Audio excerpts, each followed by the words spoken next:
PGHI-06 কতটা common এসছে তার একটা নমুনা আপনাদের দেওয়া হলো।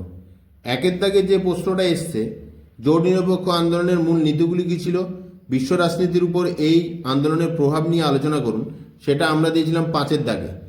2 নম্বর যে প্রশ্নটা এসছে, 1956 খ্রিস্টাব্দ থেকে 1976 খ্রিস্টাব্দ পর্যন্ত গণপ্রজাতন্ত্রী চীন ও সোভিয়েত ইউনিয়নের মধ্যে সম্পর্কের বিশ্লেষণ করুন, সেটা আমরা দিয়েছিলাম 15-এর দাগে।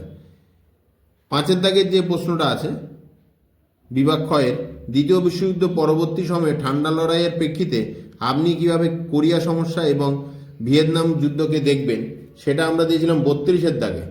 7 নম্বর যে প্রশ্নটা আছে, ফিদেল কাস্ত্রো সরকারের সঙ্গে মার্কিন যুক্তরাষ্ট্রের সংঘাত কারণ কি, সেটা আমরা দিয়েছিলাম 30-এর দাগে।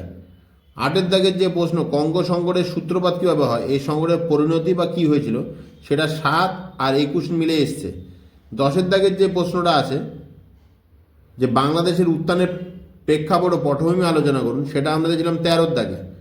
17-এর দাগে যে প্রশ্নটা আছে যে এশিয়ান এর মানে south Asia association for south east Asian সম্পর্কে লিখুন, সেটা আমরা দিয়েছিলাম 20-এর দাগে। 16-এর দাগের যে প্রশ্নটা আছে সিটিবিটি, সেটা আমরা দিয়েছিলাম 10-এর দাগে।